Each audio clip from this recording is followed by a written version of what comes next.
Hello everyone, welcome back to Unlocking Minds and the series of Theory of Learning.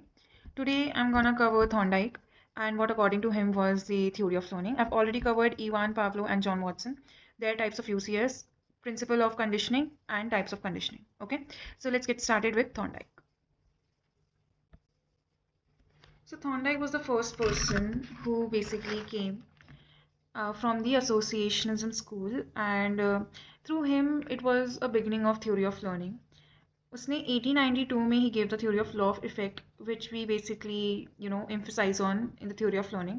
But before understanding the law of effect, we should understand the experiment first. So let's get started with that.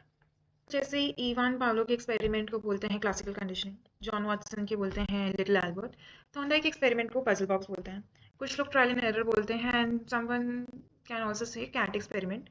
So what he did was he basically used a crate, ठीक है, जो use होते हैं ना passes and stuff, तो वो crate को उसने एज अ पजल बॉक्स बनाया एंड उसमें एक लिवर था, जैसे कि आप इसमें देख सकते हैं क्लैच, ठीक है, वो कैट को ओपन करना था. इसके अंदर उसने कैट को रखा था, तो so the animal he used was cat, ठीक है.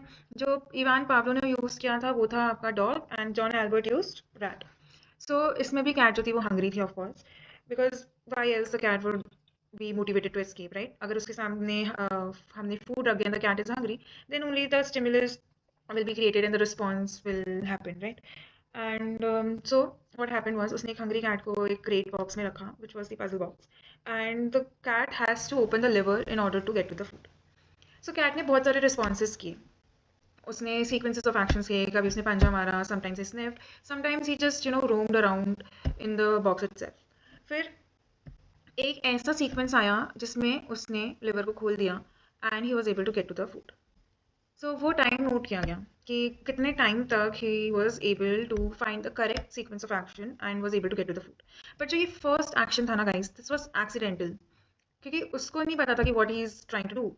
वो जो कैट था वो तो सिंपली एक्सप्लोर कर रहा था बॉक्स को and accidentally the lever got opened and he was able to get to the food. So जिसको हम बोलते हैं ट्रायल एंड एरर लर्निंग. उसने एक सेट ऑफ सीक्वेंस किया, उससे अगर लिवर नहीं खुला तो उसने उसको रिजेक्ट कर दिया and then he started doing the another set of sequences.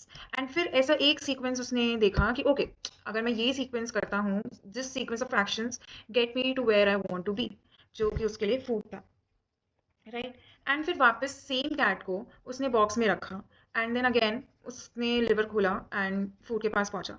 तो ये देखा गया कि with the number of trials, जैसे जैसे वो number of trials increase होते जा रहे थे, वैसे वैसे जो time था of opening the box वो decrease होता जा रहा था.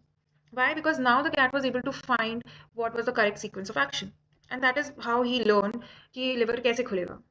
तो आप आई होप एक्सपेरिमेंट समझ गए होंगे. And this experiment basically then concluded 3 findings. पहला था ट्रायल एंड एरर लर्निंग, जो कि जिसमें ट्रायल एंड एरर लर्निंग में बेसिकली क्या था कि कैट जो थी पहले इनिशियली एक्सप्लोर कर रही थी बॉक्स को एंड देन उसने पजल को सॉल्व किया. लर्निंग कैसे हुई? जब उसने करेक्ट सीक्वेंस ऑफ एक्शंस देखे कि okay this sequence of action जो है वो लिवर खोल रहा है and I am able to get out of the box. So that is how the cat learned.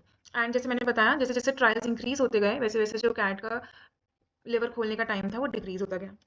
And lastly it was law of effect. So law of effect एक Alexander Ben था, उसके Spencer Ben principal से बहुत similar था.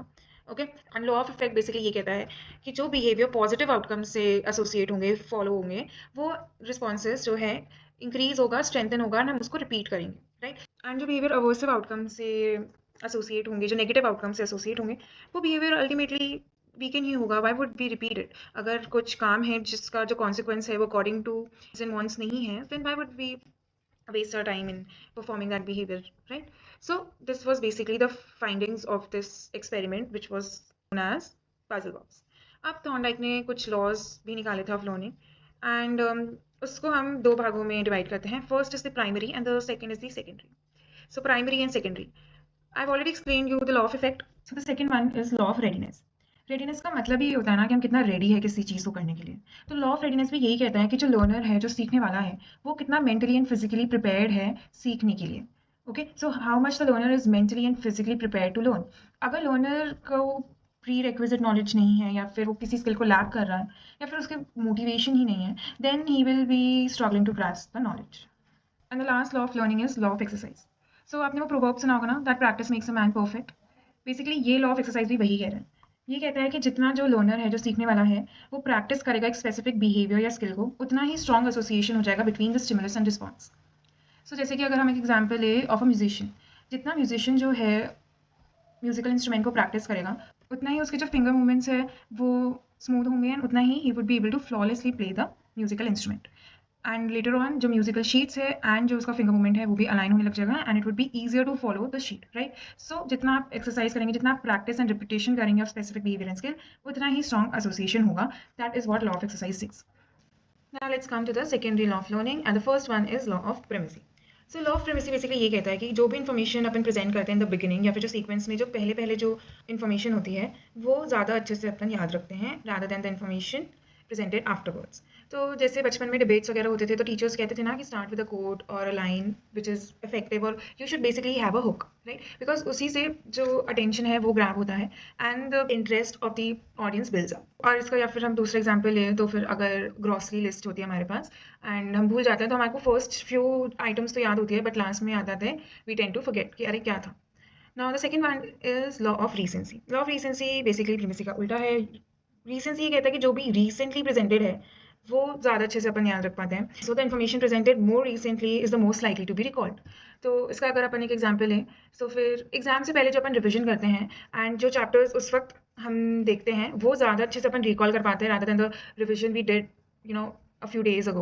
तो for say अगर 10 chapters है उसमें से हमने 3 चैप्टर्स मॉर्निंग में रिवाइज किए थे तो वो जो 3 चैप्टर्स के जो क्वेश्चंस आते हैं अगर कोई एग्जाम में तो we are more confident in answering those one first and then जो हमने few days back we have learn फिर हम उनको ट्राई करते हैं ऑल्दो वो भी हमें याद रहते हैं बट जो भी रिसेंटली इन्फॉर्मेशन प्रेजेंट होती है वो most likely to be recalled होती है।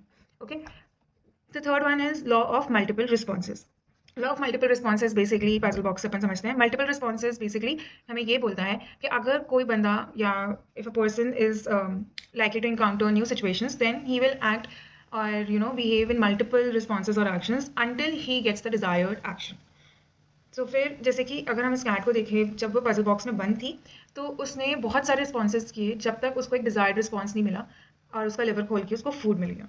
Fourth one is law of set and attitude. So law of set and attitude readiness जो लॉ है उससे ही सिमिलर है।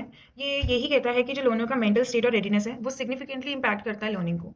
अब हम जब सेट और एटीट्यूड कहते हैं तो उसका मतलब क्या है? बेसिकली ये है कि उसका मोटिवेशन होना चाहिए, उसके पास प्री रिक्विजिट स्किल्स होनी चाहिए, the person should be interested in learning the specific things. So first से जैसे हमारे पास स्कूल में इतने सारे सब्जेक्ट्स होते हैं, right, there is social sciences and there is sciences, maths, English. तो उसमें से हमारे हमेशा से कुछ फेवरेट रहे होते हैं। वाई? बिकॉज हमारा एक सेट या एटीट्यूड बन गया and we are able to learn those subjects content easily rather than the subjects we are not interested in. So maths में लोगों को इतना डिफिकल्टी आता है। वाई? बिकॉज उन्होंने एक एटीट्यूड बना लिया ऑलरेडी कि maths is hard, we won't be able to get it, we won't be able to solve it, है ना। एंड बट अगर कोई अच्छा टीचर मिल जाता है who is explaining the concepts of maths very easily and you are grasping what the teacher is saying, so interest change हो जाता है and you start liking maths। So that is what law of set and attitude says। And the last one is law of analogy। So law of analogy is very similar to assimilation। Assimilation जो term था वो gene पियाजे ने दिया था in his the theory of cognitive development, where he talked about assimilation, accommodation, equilibrium, adaptation। And I've already uploaded a video on this if you're not aware about these concepts, and you can check that out, or else I will be uploading a second video on the same topic in this series of theory of learning, so you can either wait or check that video। So now let's talk about law of analogy। law of analogy basically ये कहता है कि जो new information है ना वो हम उसको रिलेट करते हैं to the existing knowledge and experience. कैसे? जैसे अगर हम देखें तो जिन लोगों को बाइसिकल चलानी आती है उन लोगों के लिए एक्टिवा या फिर बाइक चलाना ईजी हो जाता है। Because why? बिकॉज उनका जो एग्जिस्टिंग नॉलेज है या एक्सपीरियंस है ऑफ बैलेंसिंग एंड स्टीयरिंग वो अब हम उसको रिलेट करते हैं टू इंजन, राइट, क्योंकि उस साइकिल में तो इंजन नहीं होता है तो हम उसमें सिर्फ साइकिल में हम पेडलिंग, स्टीयरिंग एंड बैलेंसिंग सीखते हैं। When we come to the bike or Activa so हम उसमें बैलेंसिंग ऑलरेडी हमने सीख रखा है थ्रू साइकिल, स्टीयरिंग हमने सीख रखा है, we just have to understand the speed, है ना। तो हम जो न्यू इन्फॉर्मेशन है उसको रिलेट कर रहे हैं to the existing knowledge and experience. So that is what law of analogy is. Thorndike also have talked about identical elements in context of skills and learning। सो उसके लिए 3 टाइप के transfer थे। First is the positive transfer. Positive transfer basically says कि जो आपकी previous skill set होती है वो आपको न्यू स्किल सेट याद करने में या फिर लर्न करने में, सीखने में हेल्प करता है। जैसे कि transition from cycle to bike or Activa, right, दोनों टू व्हीलर्स हैं, दोनों में बैलेंसिंग स्टीयरिंग की जरूरत है। इट्स जस्ट दैट कि थोड़ी स्पीड एंड इंजन का आपको प्रैक्टिस डालना पड़ेगा, बट जो आपकी जो प्री रिक्विजिट स्किल है, जो आपकी प्रीवियस स्किल है वो आपको हेल्प करिए न्यू स्किल सेट सीखने में। नेगेटिव ट्रांसफर सेज कि जो आपकी प्रीवियस स्किल सेट है अब वो आपको नई स्किल सेट सीखने में मदद नहीं कर रही है बल्कि एक हिंड्रेंस बन रही है, एक हर्डल बन रही है। अगर हम कार की बात करें, तो अगर हम ऑटोमेटिक कार चलाते हैं, ऑटोमेटिक से गियर कार में शिफ्ट होते हैं जिसमें गियर लगाने पड़ते हैं, तो उसमें अगेन हमें थोड़ा हिंड्रेंस आता है, हमें थोड़ी दिक्कत होती है वापस से गियर वाली कार चलाने में। Last one is zero transfer. So zero transfer basically ये कहता है कि जो आपकी पहले की जो स्किल्स हैं और आप जब न्यू स्किल्स सीखने वाले हो उस पर कोई इम्पैक्ट नहीं पड़ता है। सो फर्स्ट से अगर हम कोई एग्जाम्पल ले, अगर आप सिंथेसाइजर या पियानो बजाते हैं एंड फिर उसके बाद क्रिकेट सीखते हैं, तो ऑब्वियसली जो म्यूजिकल इंस्ट्रूमेंट के जो स्किल्स हैं आपके क्रिकेट में काम नहीं आएंगे, राइट? तो उसका कोई इम्पैक्ट नहीं पड़ता है आपके न्यू स्किल सेट पे। सो that is what zero transfer is. Thorndike is over, and I've covered Ivan Pavlov, John Watson, and Thorndike. In next video, I'll be covering B.F. Skinner, operant conditioning, which is also known as instrumental conditioning. In my channel, there are two series going on right now, which is the theory of learning and biological basis of psychology. So like, share, and subscribe. Thank you for tuning in, and let's see you in the next video.